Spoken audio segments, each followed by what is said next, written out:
This whole mission is to help raise the collective vibrations about becoming better human beings every single day. Flow in, flow out. New episodes coming out every Monday at 6 a.m., Friday at 4 p.m. And today is a special episode. We got a special guest, former high school colleague, Brent Hess. Say what's up, Brent. What's up, guys? Good to see everybody, and Yeah, glad to be here and be a part of this. yeah. Absolutely. I invited Brent. Brent is actually old wrestling teammate of mine, and he lives close in Northern Virginia and has a MMA gym called My Kido, and he's been at it. And I've noticed that, and I follow his journey as well too. And he's got a fight promotion that he's been promoting and just working on. So it's super cool to stay in contact with him, and we periodically touch base once in a while. And I thought he would be a great guest to jump on here and tell a little bit about his story of martial arts and how he actually made it a business and really give back to the community and stuff. And it's really inspiring. That's the reason why I brought Brent on the show, and is a good buddy of mine. And we've always had a lot of respect for each other. Brent was a lot better wrestler than I was. I was a terrible wrestler, but that's what kept us, connected is wrestling. Was one of the toughest sports. I played a few sports in high school. I played football, I did track, and I did wrestling. I think wrestling, out of all three sport, was definitely the toughest. We just spent a lot of like 2 or 3 hours just in a hot room of just drilling, and it was terrible. It was miserable, but I always talk about it. Gave me a good foundation of just like grit and discipline, just grinding through life. That was a good foundation. And it's a funny story. Like after I was like wrestling and I got in really good shape, I don't know if you guys remember in high school September 11th happened. Remember the World Trade Center? When the Junior plane. year, man. Yeah, yep. Yeah. So that happened. But like after high school, I really wanted to join the military. So I was getting recruited by like the Marines and really close to getting, because I really wanted to keep the fitness level and the discipline together. And I almost got recruited, but my brother talked me out of it just because he knew that possibly if I joined the Marines that I would have gotten or went to war. So it's an interesting story. But that's how like if anybody out there understands like people, athletes, like wrestlers, man, we're a different breed. Yeah. Well, uh, and it seems like Brent, you've taken that to the next level. So tell us, man. So this is your gym in the background. This you own it? Yeah. We opened up here in April of 2009. So, geez, I mean, it's been Wow. some time. It's been some time now.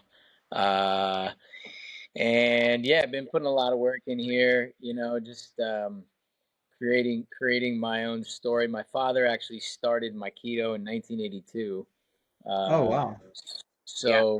so he had a couple locations, one in Burke, one in Alexandria, and he would kind of teach at a couple different places. But right after college, I came and opened up here. So we're here off of Carlin Springs Road in Bailey's Crossroads, if you guys are familiar with that area. It's kind of like where Arlington and Falls Church and Alexandria all kind of meet at this crossroads. And that's Yeah, yeah. that's Bailey's Crossroads. Um, so yeah, we're right there, and been kind of creating a positive influence in our community ever since. Um, MMA is kind of like has a stigma of like, oh, it's just fighters, but you know, the it's only like 10% or 15% of the guys that actually compete. Most of the people Yeah. are coming in and they're just training, they're just improving themselves. We have kids, women's only classes, fitness classes. Um, we have, obviously I can't do everything, so we have some great instructors as well and great coaches. We had a couple PT sessions going on earlier today. So, it's we're open 7 days a week. It keeps me pretty darn busy along with my two little toddlers now that I got. So I got a 3-year-old and a 1-year-old, and they keep me pretty darn busy. But I wouldn't give it up for the world. I know you guys have children as well, so that's really awesome. Yeah. That's awesome, man. Dude, tell me. I saw that a lot of things there. I got so many questions now. But I guess my first question is, okay, so you went to college. So your dad had the business back in 1982, two locations. College in Florida, by the way. Oh, nice. Whereabouts? Yeah, and I don't know where you live, but it was in at FAU in Boca Raton. Okay. Oh, okay, cool. I'm just outside of Tampa. I'm like 20 minutes north of Clearwater on like Oh the wow, Gulf yeah, side. I have some friends who live out that way, and they're like, man, you got to come. It's like that's considered like the west coast of Florida, right? So. Yeah, yeah, Uh, exactly. so it's I hear it's really beautiful. I never been out there. I've been only on like Fort Lauderdale, Deerfield Beach, Boca Raton, West Palm, kind of that part of Florida. But all in all, I love Florida. That's just the bottom line. Well, if you ever Yeah, make it to Tampa, you got to let me know, man. Absolutely. We yeah, got this is my guest bedroom. So you can sleep in the Exit Build headquarter here. But yeah. The podcast room. I mean, you got the Yeah. best setup there. Jeez. Oh, Sorry but to interrupt you though. Yeah, go no, ahead. you're good, man. You're good. So my question is like, okay, so your father had the business back in 1982. He had two locations. So you were always kind of around it. And then you went off, you went to college here in Florida. And then after college, you came back and just immediately started this business. I mean, what did you go to college for? Were you thinking about going somewhere else or doing something different? What kind of pulled you back into getting back into MIKIDO? Well, yeah, I was in it all my life, really, because 1982. I was born in '85, so it was going on before I was even born. So as you can imagine, I was born into it. Um, and then yeah, I mean, just many years. Everybody's like, "When did you start martial arts?" It's like, man, you know, when Grew did I up. get out? When did I leave the hospital? When I was born. Yeah, that's about what time when I started. Um, and yeah, went to college. I majored in business and double majored business marketing. So it kind of fell right into place there. Um, I Yeah. was, I was kind of in college. I was working at a couple different places. One place that could have taken me another direction, um, and who knows, but it was a financial firm, and I was getting my Series 7, and it was there was like selling stocks and things, but I mean. It is what it is. Those guys do pretty well, I guess, but they sit in a damn cubicle and yelling at people on the phone all day. It was something that I thought was cool at the time, but I don't know if it would have been. Maybe it would have been. Maybe it would have been lucrative. Um, and then I also helped another job that I had because I was working while I was in college. I was running my buddy. My buddy had 5 kickboxing and kung fu schools in South Florida, like one in Aventura, one in Hollywood, one in Sheridan area. Um, so I was running the kickboxing program in 2 of those locations, and um, he's a good friend of mine. He ended up selling the gyms and stuff, but it kind of gave me a good foundation on how things go. I mean, I'm sure maybe you guys where you're at right now started in a place where you were kind of being mentored and learning stuff, which I think is really kind of pivotal for youth to kind of do in whatever they want to do. And I was lucky enough to have that, my friend JP. So um, he actually Samnang. You would appreciate this. He sold his kickboxing and kung fu schools, and got into CrossFit, like real big into CrossFit, and opened up a couple of the biggest CrossFit gyms in the nation. He called Brick CrossFit. I don't know if you've ever heard of Brick CrossFit, Hmm. um, He had. but Is it in? yeah, no, they were. He moved up to New York, and he had them Okay. one in L.A. and one in New York. It was kind of like Okay. weird, but he's I follow some of the guys on Instagram, and I've heard that name before, Brick yeah, CrossFit. So yeah. it's nice. And so I visited him at his gyms, and I got into CrossFit. I'm CrossFit One certified, and all that stuff. You know how that goes. Yeah. I'm team Um, CrossFit level 2, but I Oh, haven't CrossFit for a while.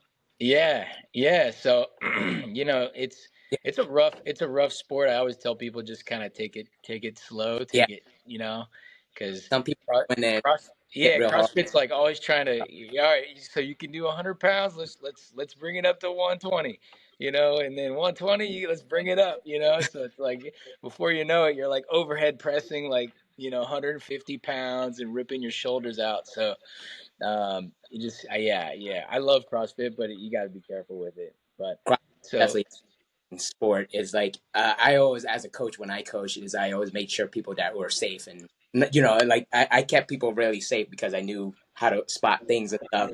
But the funny thing is that like you're an athlete and coach and everything, and then you're like in the back just crushing everything, like yelling in the back and stuff. So it's a really fun sport, but it's also very dangerous if you do it wrong and everything.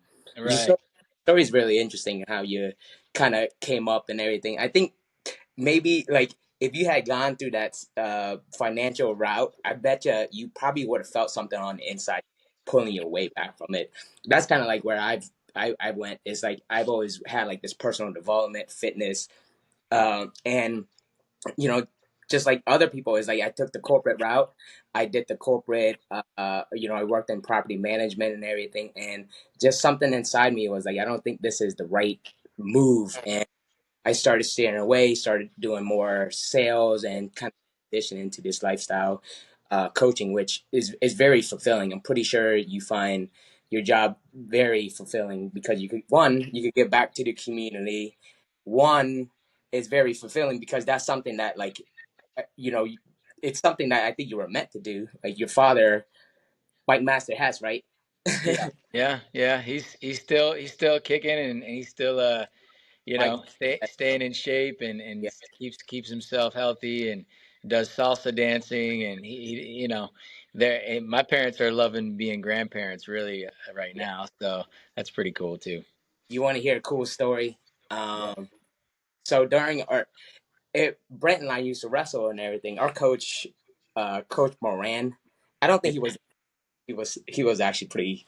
I think probably I don't like the coaches. I think he was probably terrible. He had a lot of talent on the team. Like Brent, we had like Dan Griffin, we had Vucci, like the Vuccis, we had Renzis, and they had like potential to be like state champions and like really like get up there. And I was like, there wasn't really that much leadership or anything on there.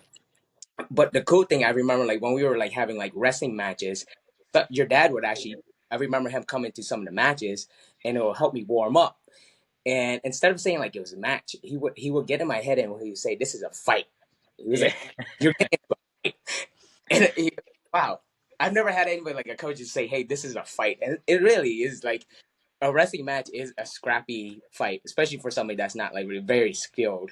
I Annie, the story of how I wrestled. Remember when I wrestled Mike Vachon? Oh man. Do you remember that? Yeah, I jeez. tell you that Mi- story on the Mike podcast. is an animal. Yeah. He was an animal. I told him, I was like, that was my Rocky story. I'll have you listen to it, but that was like my Rocky story where, like, the whole week everyone was like, "You're wrestling Mike Vachon," and I was like scared, but also like, "Fuck it, I'm just gonna do it."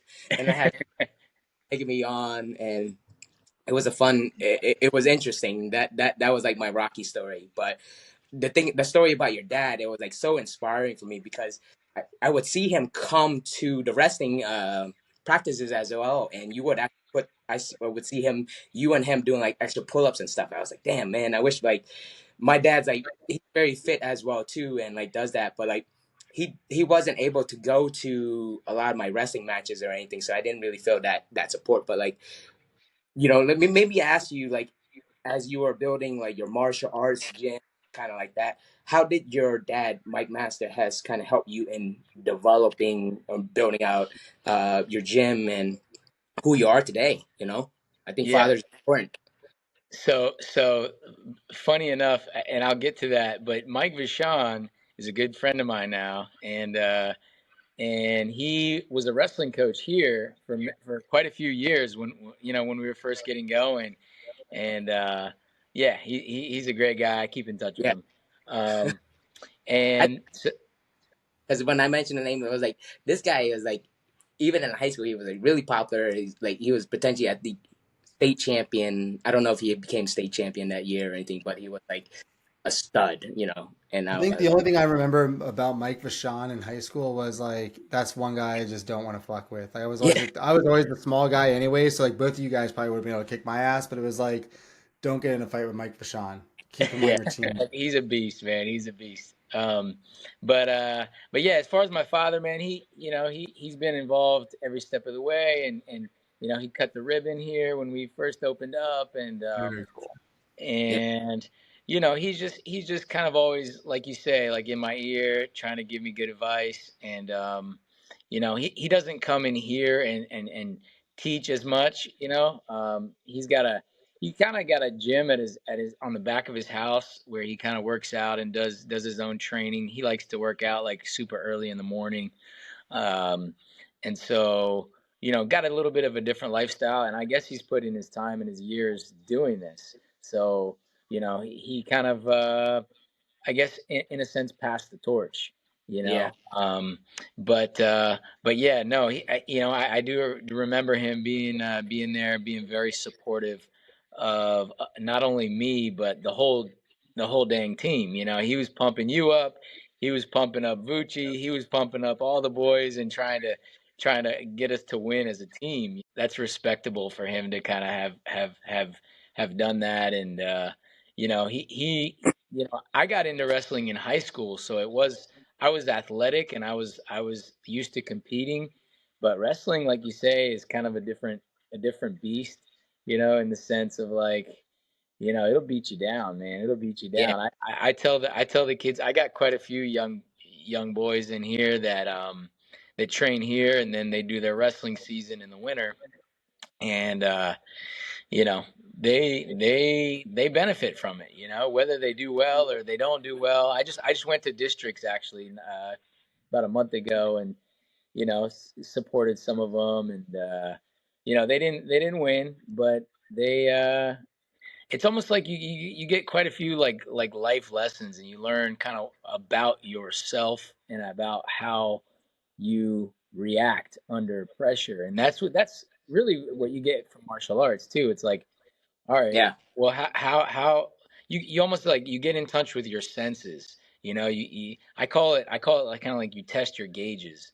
You know what I mean? Because a lot of people kind of go through life and they're like, you know, nowadays it's like if you want to live easy, you can live easy. You can have fast food, fast yeah, stimulation on the phones, fast pretty much anything you want. You can get damn tacos delivered to your house. So like it's when you test yourself in a personal way. I think that's whether it's wrestling or whether it's any kind of martial arts, it's a little bit different than playing pickleball or yeah, like just like racquetball or playing lacrosse. In my opinion, it's a little bit different, and and so that's what's pretty cool, man. Like martial arts, it's crazy to see how far it's come. um John Kavanaugh, Conor McGregor's coach, just released this new program that he's doing. They're going to be trading on the damn New York Stock Exchange. They got the Wow. ticker symbol MMA, and so they're just trying to get more involved and get everybody more involved in kind of bettering themselves. It kind of can apply to anybody. That's kind of what it comes down to. And in the state of the where we are right now, and after COVID and everybody getting sedentary and non-social, it's kind of cool to have a cool community, a cool tribe that you can kind of be a part of. um, yeah, hopefully you guys can get involved in martial arts wherever you're at. I know it's probably not going to be here, but even in Florida and Tampa, I know they got good places too. yeah, Yeah, no, man, I love like you hit on the nail on the head on one particular thing that I can relate to. So like my background, like I went into professional snowboarding for a long time, right? And one of the things that I can relate maybe it's not exactly the same, but martial arts and the things that you're doing, it's really an individual sport, right? It's like you against you and you against the competitor. And in snowboarding and professional snowboarding, it's the same thing. And one of the things that I found was the mindset that you get in on the drop in, right? Before your run, before you go hit the big jumps and everything else, the ability to visualize how you're going to not fall, how you're going to win, get over your fears, all those things to go have a great run and then actually drop in and do it is so synonymous with being a business owner, Yeah. right? And like I can relate to so many times that I've just like in business just dropped in and did it, right? I mean, hell, this podcast, this is like Yeah. Samnang being like literally like the next day he's like, hey, let's just record it and start. I'm like, cool, we're in, right? So taking your background from wrestling, fighting, your history, dad, the whole nine, walk me through like I know like in any business, right? You go through highs and lows. You ride the roller coaster that is business and entrepreneurship. Take me through like maybe one of the lower moments when you first kind of started out. Maybe it was a slow year or COVID or something of that nature, right? And Yeah. walk me through like how did you navigate that and how much do you relate your success of navigating that back to that kind of fighter mentality and your core discipline of MMA? Yeah, no. So when I opened up in April of 2009 here, we didn't have like the whole like facility that we have. I mean, at this point we have a little over 5,000 square feet, but we started off with like 2,000 or something like that, and then we knocked down some walls. So it's been kind of like a consistent like growth, but not necessarily one like this, more like this. And but yeah, COVID was a huge kick in the groin, just to say the least, because everybody just got scared of everything. And but I kind of had, it was like a blessing during that time because my first daughter was born, um and literally April of 2020. So if you guys Oh, remember, nice. well, COVID popped Right off after. in Was it? in, Yep. in like February or March, and then right around April, everyone was like in their house and COVID, COVID crazy. So, um, I got to spend, even though we had to shut the gym down for what was it, like 4 or 5 months, like at least 4 months, I think. Um, I was able to really spend a lot of time enjoying that first part and my first child. And so I don't look back on it like it was a tough time for the business, even though it was. Uh, and then after that, it's just kind of like a slow build, and like we're back like now, like people want things to do, and they started coming out, and they're like, man, I really want to get active again. COVID almost had like an opposite effect. It was like last year, for example, I just talked to my accountant. We had our best year ever, 2023. And so it kind of you know there's a certain depending on what you believe in, man, it's just blessings after blessings kind of thing. And Yeah. I definitely have had a lot of them, and I'm grateful to to be doing what I'm doing and enjoy what I'm doing. And I like to say it's a blessing to be a blessing, kind of like what you guys are doing too, right? Like you guys are helping out a lot of folks that you don't even know.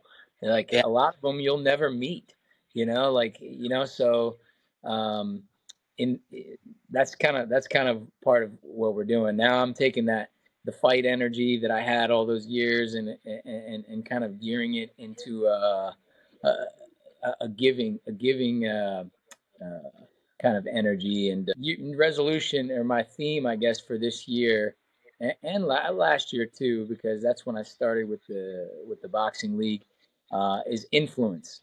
And just kind of being a positive influence, and being a powerful influence to whoever I come across, and I like I say, I kind of interact with all walks of life, like everything from like little kids to like teenagers to uh, guys in their 20s, and they're trying to figure out what they want to do. They think they want to fight, and be a professional fighter.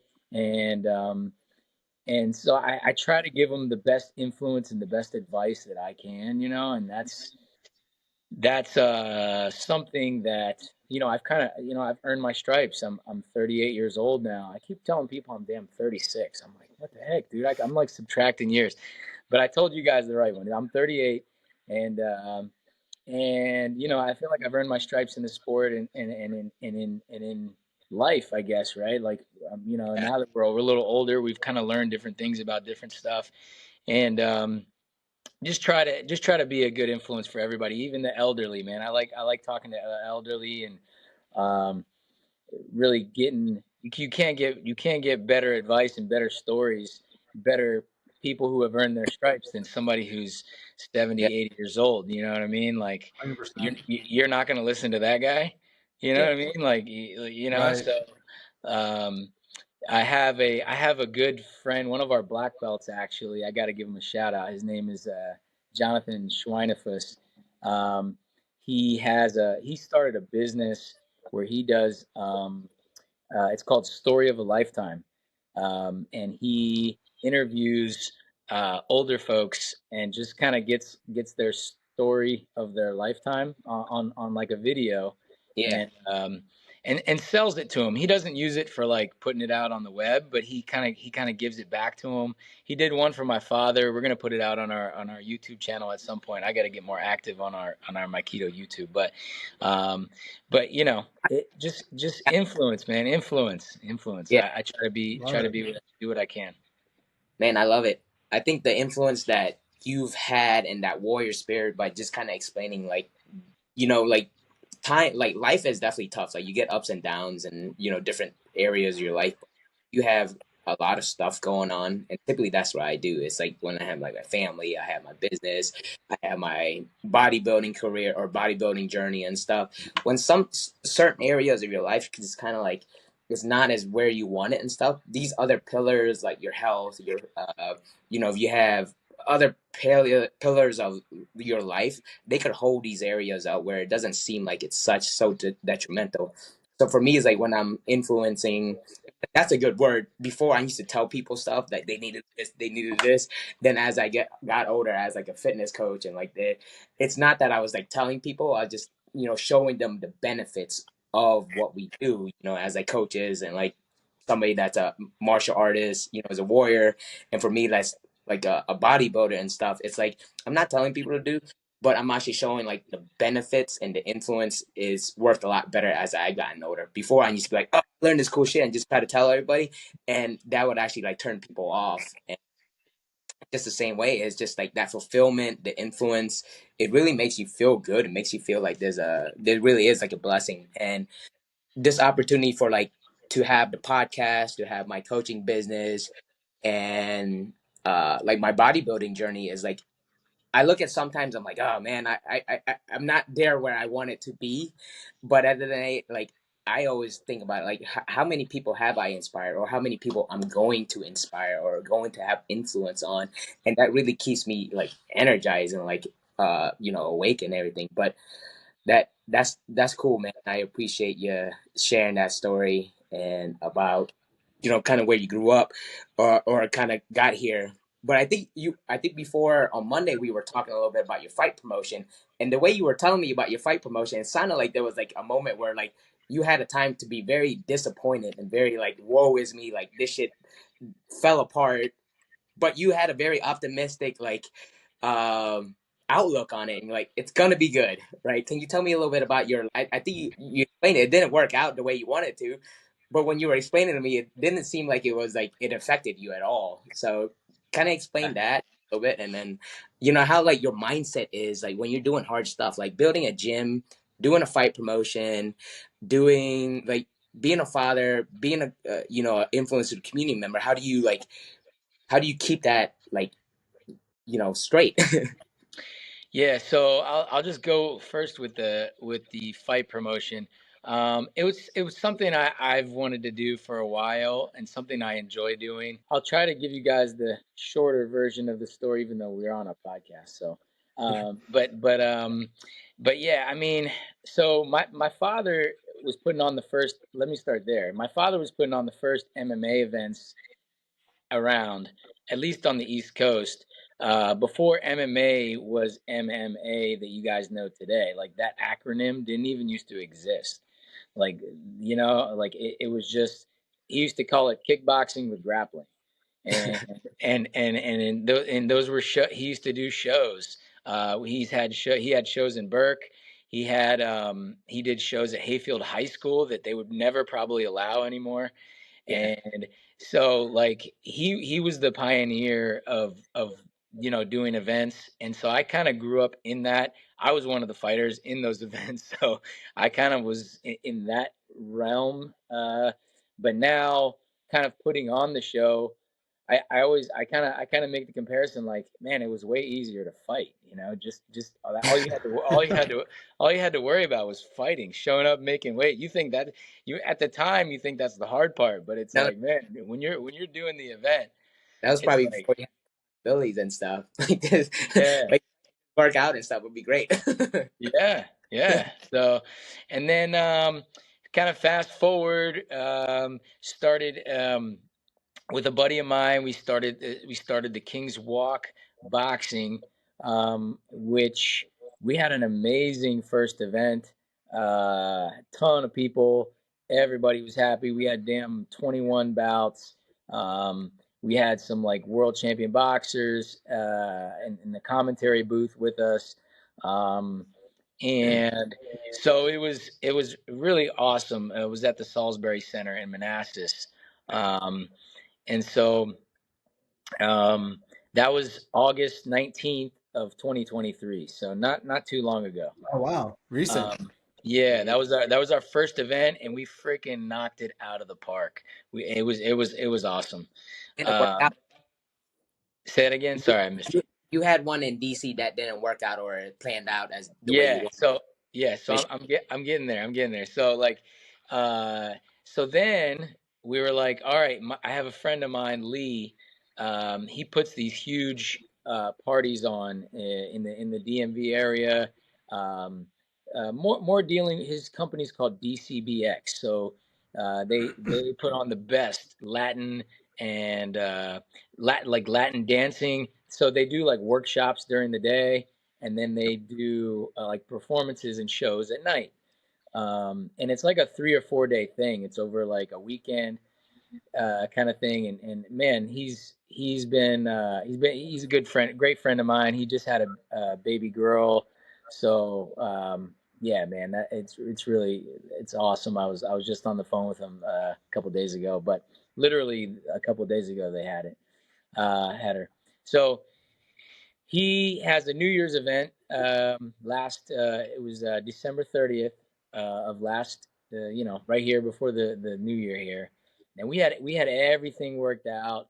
Everything, like, I had done a lot of work. I had 16 fights ready to go. Oh Lee wow. was Damn. we had the ring like set up right in the middle of the ballroom, and so our plan was, he was gonna have these like catwalks walking out, and smoke machines. Like, it was gonna be like really, really, really cool.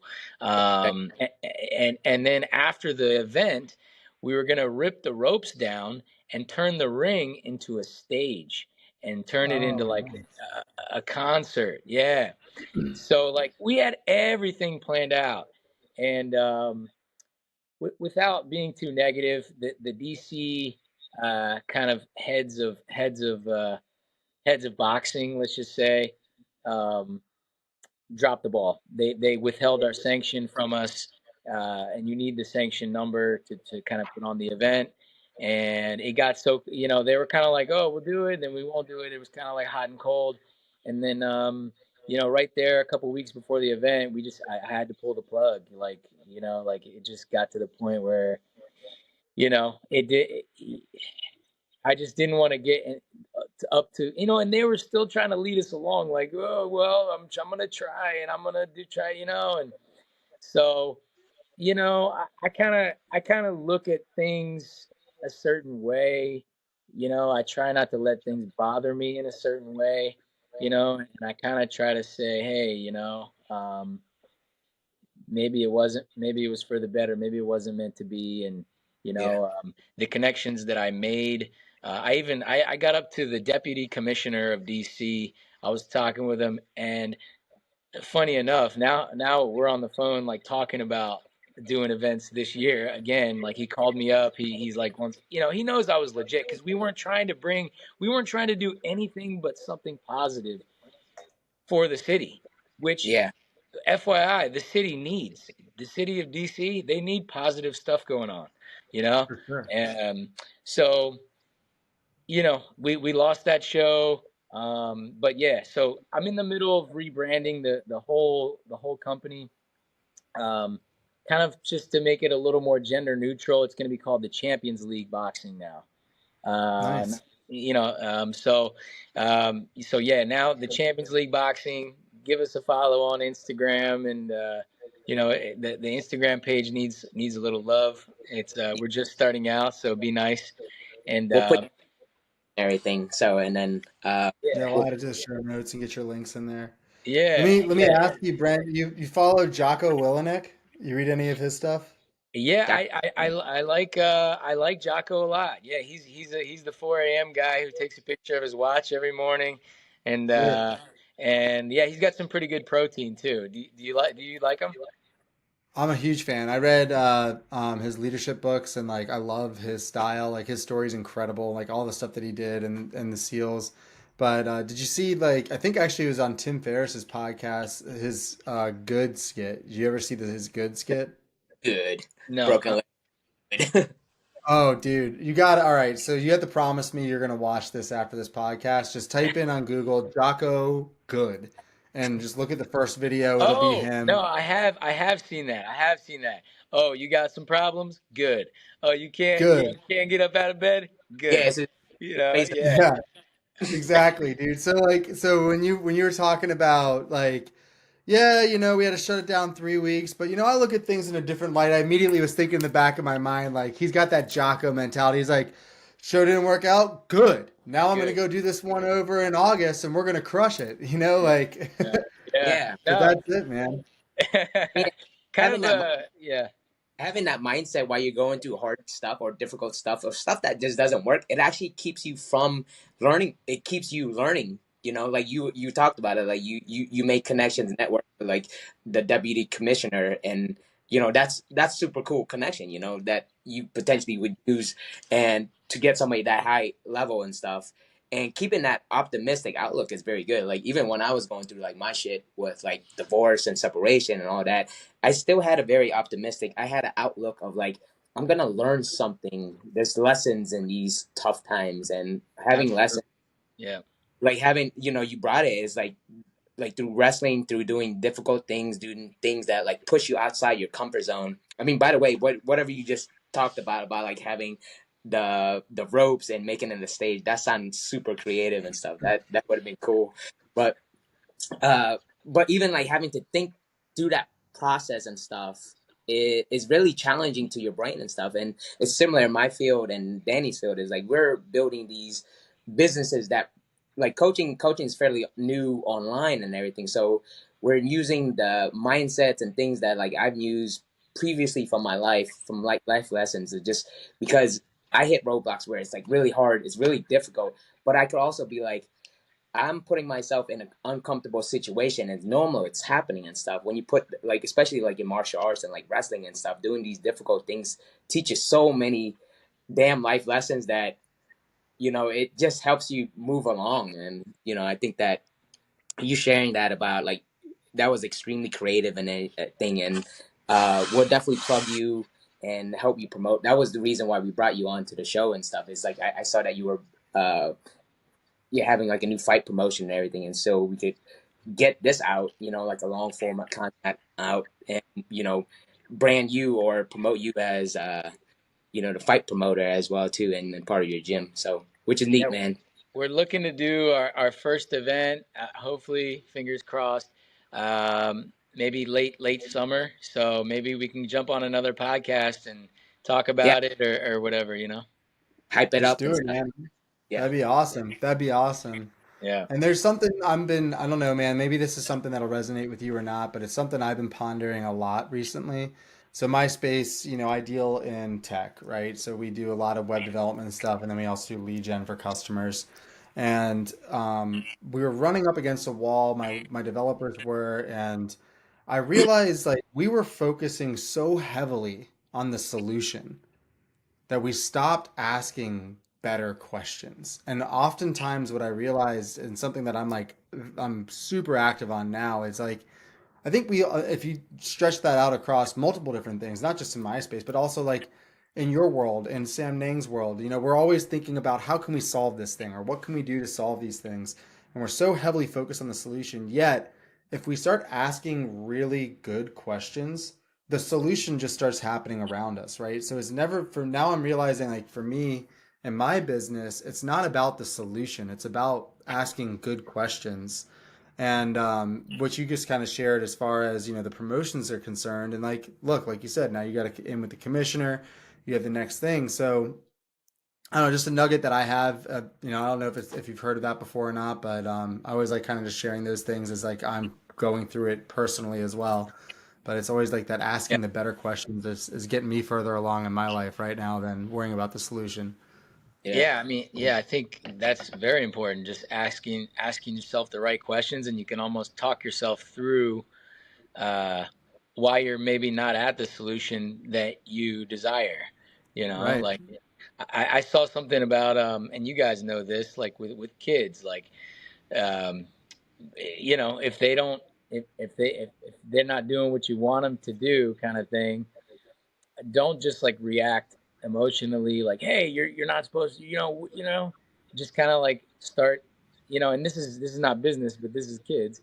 This is just ask them, hey, well, why do you think that you shouldn't put the remote in the glass of water, or why do you think that you shouldn't do this or that, or why, not put your hand in the toilet, and then they'll kind of start to think themselves, and then versus like, hey, you shouldn't have done that, and I'm kind of I'm a student of the game in that regard too, because with little ones, I'm trying to always be a better parent as well. I take pride in that, and I'm sure you guys do, and I'm trying to learn. So I'm open to any advice. I always tell people I'm open to any advice, but no negativity.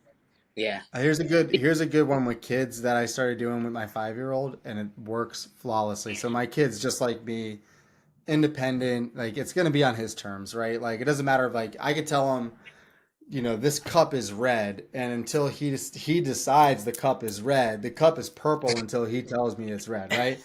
So like that's just how he is. So I started realizing I saw something. I forget where I got this one from. It might have even been about. Oh no, you know what? It was. I think it was actually Alex Ramosi who was talking about when he was in the frat, some frat business or whatever, and like he was trying to collect money, and then he became like the president of the frat club or whatever, and they were like, "Hey, this guy's not going to pay." So immediately as he became president, he was like, "Hey," he went to the guy that normally doesn't pay the dues. I was like, "Hey, I know that you're going to pay the dues. I know you're like, you're good for it, kind of thing." And the guy paid on time, right? So the moral of the story was like giving this like kind of foreshadowing of like where you're going to be. So I started doing that with my 5-year-old, and it works, man. I'm like, hey, bud, because I got three boys, right? So I got a 5-year-old, a 3-year-old boy, and now I got an 8-month-old boy, and all Oh they do man, is you fight. got an MMA team right there. Oh my gosh, man! And I have the octagon in my living room right now, bro. Like it's constant fighting. So I told my 5-year-old, I was like, hey, but like we were about to do, I forget, maybe it was BMX or something like that, and they get very competitive with each other, right? And I knew that my 3-year-old needed the support of my 5-year-old because my 3-year-old just follows my 5-year-old like a little puppy dog. And I was like, I looked at my 5-year-old and I was like, you know what, bud? I'm really excited for going to do whatever we were doing. And I was like, because I know you're going to be such a good big brother and that you're going to help him, get on his bike and do this and do that. Dude, without a flaw, like without a shadow of a doubt, all night long, he was like proud. He went, come on, buddy, like pulling his brother Oh, along with him. And like, at the end of the night, he came to me and was like, "See, Dad, I am a good big brother, right?" I'm like, "Dude, you're the best big brother." And I was like, "Holy shit, it worked."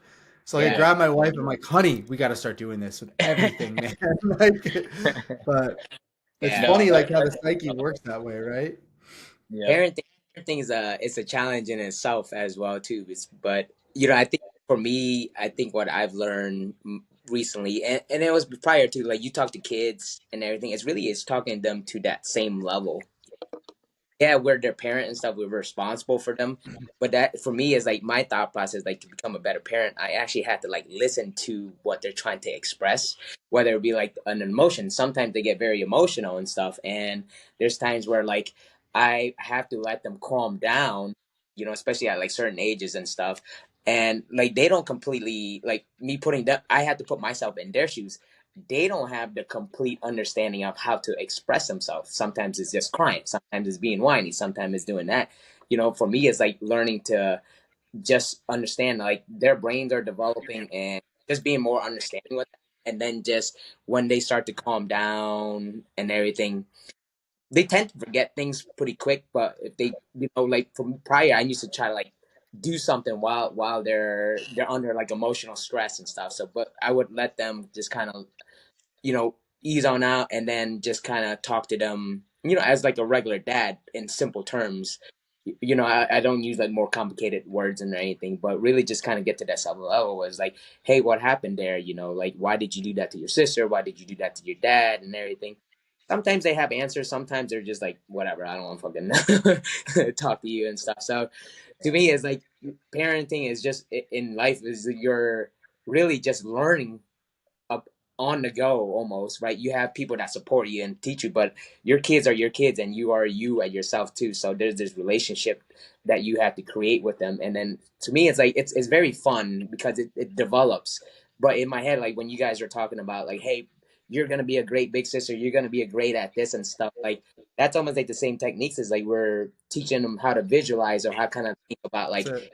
be happy, how to be successful, or like stuff too. So those small techniques and stuff, I think I just learned that, like I use that for myself, but do I use that for my kids? And probably not as much as I should. But like having this conversation with you guys is like I should start doing that. I should talk about like, oh, you're going like because my 5-year-old is going into she's graduating from daycare preschool to regular school and stuff. It might be transition. When you transition stuff, there's a lot of anxiety, there's a lot of difference. She'll be separated from her sister and stuff, so those things like I'm a co-parent, so I have communicating and try to get that across and stuff. And like my my first wife or baby mama is really good at doing that as well too. And it's like you guys bring that up, I start doing that as well too. So parenting's a fun little personal development journey too. I think it forces you to really grow a lot.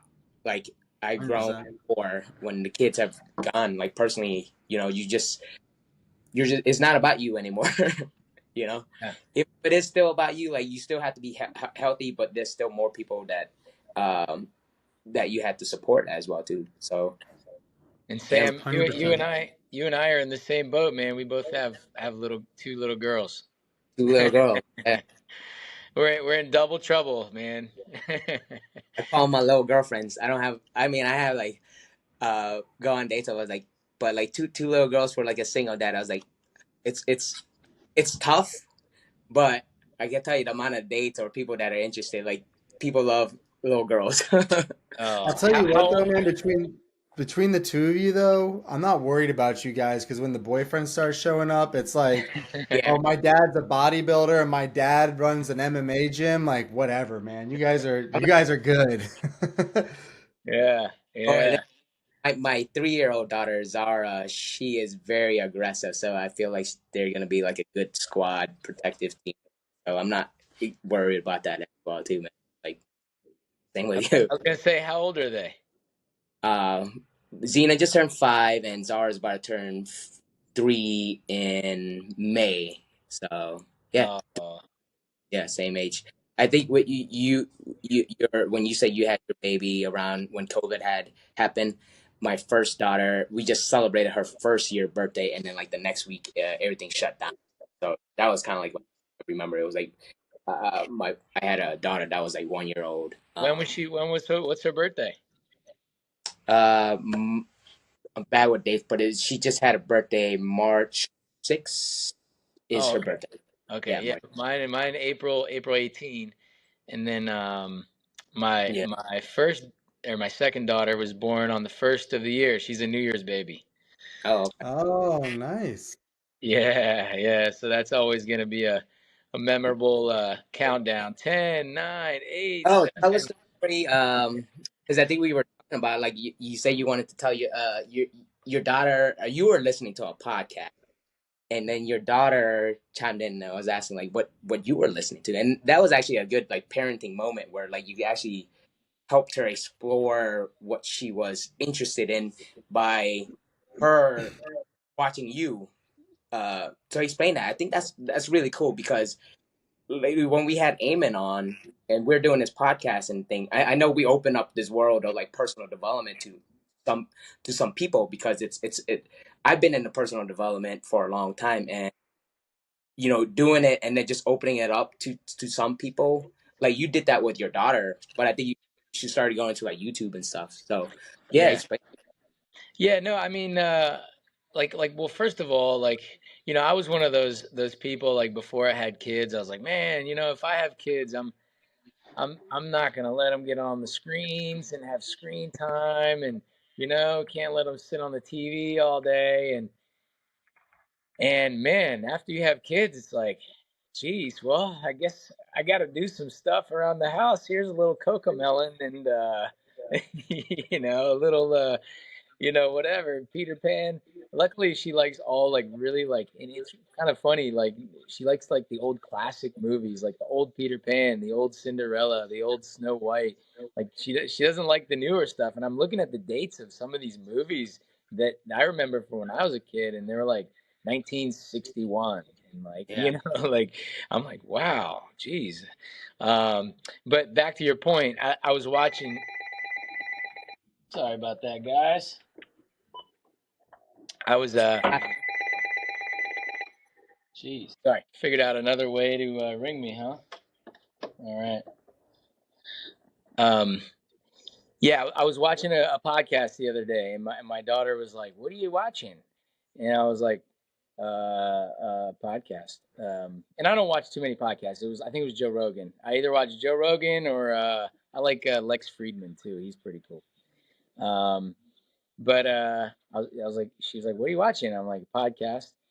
And then she's at this stage now where she's like, asking, well, what's a podcast? And I'm like, well, it's kind of like where you watch something and you learn something. And then she's like, well, why are you watching it? And I was like, I think I was like cooking or something at the time. And man, I got to figure this out here. Do you want to answer it or? No. Um, so sorry, guys. And so, and then so it got to the point where it was like, all right, and then so she was like, "Well, what's a podcast?" And I was like, "Well, podcast is where you watch something, you learn something." And I was like, "Well, what do you like?" And she was like, "Well, I like art." And I was like, "All right, let's see if we can find something about art, and for kids." And so I couldn't find like a podcast. I found a podcast, but it was just audio. So we went on to YouTube, and we found this guy who is kind of like does these paintings and shows how to paint, and he's got his kid right next to him, and it's like really cool. And Yeah. man, she really loved it, and it was like she didn't want to stop watching it, and I was like, man, this is cool, like I got to start doing more stuff like that with her versus just letting her watch like Yeah. Cinderella, just have her kind of learning something and doing something kind of like what I like to do, just get on a podcast and like learn about something or hear people talk about a certain subject. So, yeah, I'm gonna start doing that more a little bit. I don't know. Yeah. No, I mean It, that's good. I tend to do that too as a parent. Like when I got cooking, I was like, here, just watch the iPad. And sometimes I'm not aware of like. Sometimes I do gotta sit there and ask them questions or like kind of get them moving into like certain things. And they do want to spend time with you. And sometimes I kind of forget that, as a parent and stuff, it sucks. I think for me, like as parents and like fathers, it's like I have this guilt of not like being the best I can as a dad, and having those little moments, teaching moments of like sitting there, because we find fulfillment in teaching people, and us men and stuff that are old and stuff, that is part, I think, the process of like, okay, we go, men tend to go through a lot of hard stuff, do a lot of hard stuff in those lessons, and teaching and like helping people explore their like personality and stuff. I think that's pretty cool. I think, for me, like, I take my parenting serious, and I do want my kids to be them, an individual person and stuff. So teaching them about art, teaching them about things that enjoy and stuff, and to challenge themselves and stuff. I think that's really important. I think that's a great story where yourself had she was asking you questions, and you were kind of helping explore her, what she likes and everything. So it's super neat, man. Yeah. Yeah. Yeah. Yep. No. Hey, listen, I'd love to keep talking, man. It's been great catching up and learning a ton, but we are coming up on time, and Yeah. unfortunately, I'm already late for my 3 o'clock. But Brent, I want to ask you one last question from my end. The name, or I almost called you Eamon Samang, and then Samang, maybe if you want to follow up with one more question, we'll wrap this thing up. But bringing it back whole picture. So been running the gym now since 2009. You got your two little girls. They're starting to like take flight. You're starting to do more with them. You're starting to do this promotional thing. So what's next for you? Where are you headed with this? Where do you like see your gym going? Where do you see your promotion, your fight promotion stuff going? How does this all fit into like your bigger picture? What's next for you? Well, hopefully, I mean, the goal is to have a bigger facility at some point, or maybe open up a second one or a third one, somewhere, just continue to have a positive influence in our community and communities abroad. Like we also have a MIKIDO Foundation where we help the underprivileged. So we work with the Second Story, which is like an organization of kids in our area that either don't have parents or have parents that are just not involved in their lives. We help them a lot. We have charities and different stuff that we help out in like my mom's from Ecuador, so we help a lot of underprivileged people over there, Honduras, El Salvador, and of course in our own community. My mom is kind of in charge more of the MIKIDO Foundation. You can check it mikidofoundation.org, and just as far as the boxing league goes, it's I would say it's more of like a passion project at this point. I'm hoping it blows up and becomes the next great, awesome thing.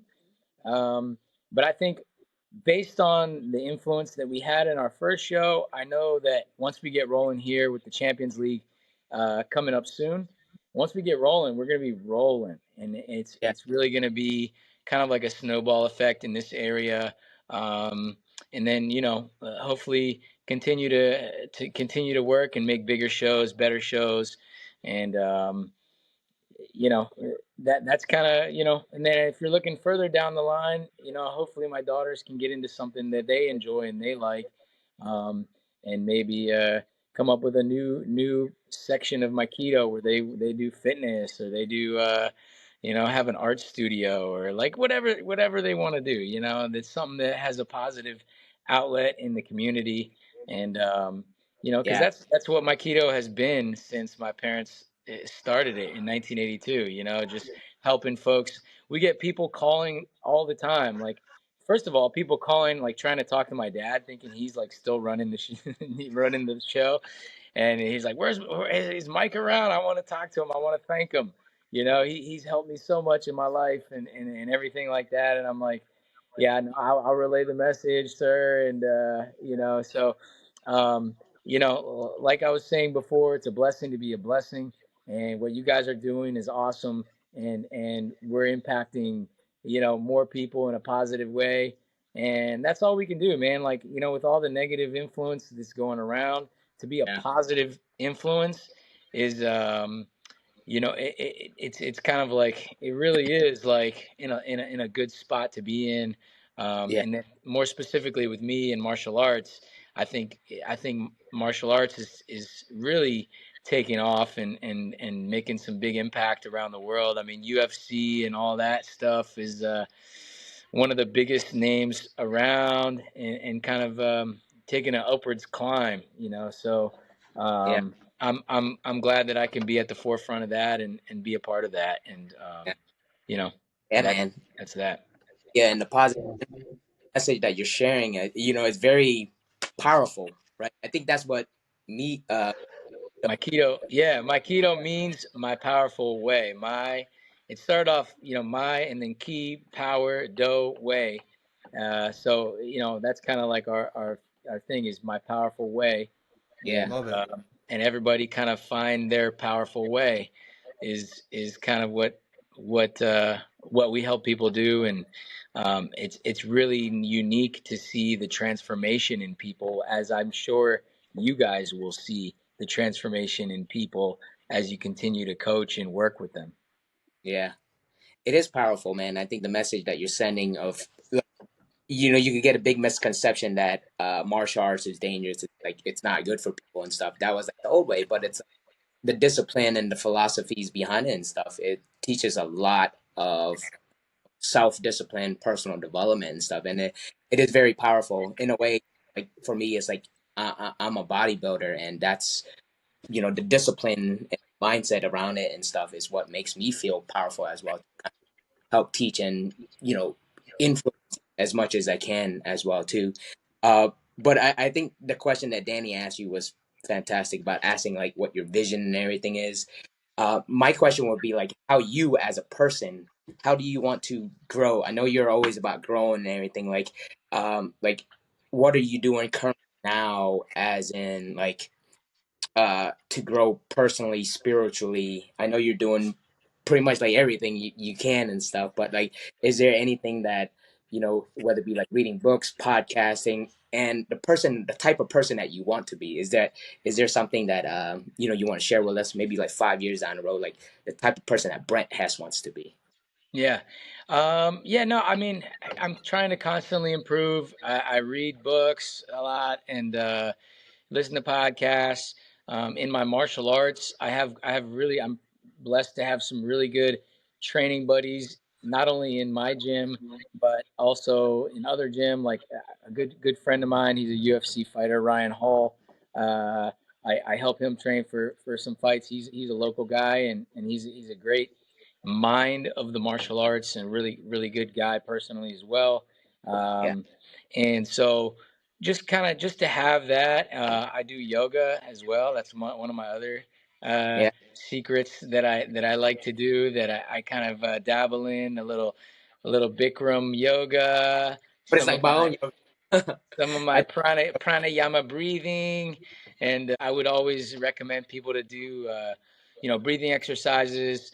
Cold plunge, I do that. I like that too as well. I mean, it sucks, but once you get into yeah, it and you kind of embrace the suck, then you'll feel. I mean, nothing that is gonna be beneficial to you as far as like growth wise is gonna be easy, or it's gonna suck a little bit, right? Like if you want to get better at running, you got to tie the shoes, you got to wake up, you got to go friggin' hit the road.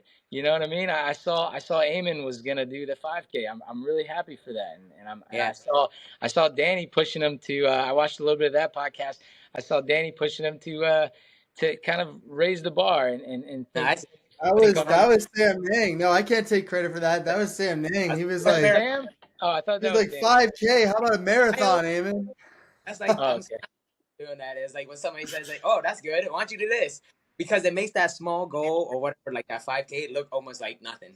It's like, okay, am I ever gonna be a millionaire? Probably not. I don't know, maybe, but like I'm gonna say, hey, I want to be a millionaire. But in the process of me trying to be a millionaire, I'll probably make some pretty good money in the process. You know, it's like that's the same where you start to minimize things. It's like we're talking about like in like life coaching and stuff. But play a lot of tricks on yourself, especially like when you're doing hard shit stuff like code plunges or like building a business and stuff. You do have to play trick yourself and like reframe things. But I think we're running out of time, so I think we're gonna Yeah. wrap up the Yeah, podcast. hey, Which much love to you guys. If I could give a couple like little shout outs to like ways that people can follow us on Instagram, My Kido Inc. Just My Kido and then INC. Um, as far as the boxing league, Champions League Boxing is on Instagram as well. We're going to continue to build that and blow that up and be on the lookout for our next yeah, event. And what else? Oh, my wife is a pretty crazy good influencer on Instagram. She's yeah, at Iris Fit Hess. I know yeah, Samnang kind of like follows her a little bit, and she does some pretty crazy good work, and not necessarily a world that I understand, but she's an influencer and kind of moves around with different clothes and coffee shops and restaurants and like kind of reviews and yeah. um, she so yeah, that's kind of what I got. You can also check out our website, MIKIDO.com. Nice. What we'll do is share Awesome. information that you want, and we'll put it in the show notes so anybody that's watching, and share it with your network as well too, so we could get the message out. And I'll put it in the show notes so you could share it, and we'll share it with our like Braddock network, and then share it with your network as well too. And yeah, I think it was a very good podcast, very productive, and we got what we wanted to do with it. And we definitely have to have you back on in August, or like whenever fits your schedule, Yeah, to update us. And we could probably update or get Eamon back on there and update us on his progress and stuff too. So, which yeah. is 100%. neat. We're actually creating like a personal development community through our podcasting and stuff. So we have guests to come back and share what they learned, or from for us just kind of keep up, staying up to date, or like connected. That's what I think the real big thing is, staying connected, even though we live in different areas and stuff, jumping on Zoom and talking about what we're doing and stuff that really connects each other. And that, to me, that makes me very happy at and that's our mission of our podcast. So we appreciate you 100%. coming on to the episode today. And I guess God bless, Danny, guys. Thank you for having me on. Yeah, thanks, Brett. Brent. Good seeing you, man. It's been a hot minute. I'm glad to hear all things are going well and you're crushing it out there, man. yeah. Yes, sir. Yeah, and when I come to Florida, I'm gonna visit you. Do it, man. Definitely hit me up. I'll shoot you a note with my phone number and definitely hit me up, man. All Yeah. right. Awesome, guys. Great All right. Thank podcast. you, guys. All All right. We'll chat soon. right. Bye bye.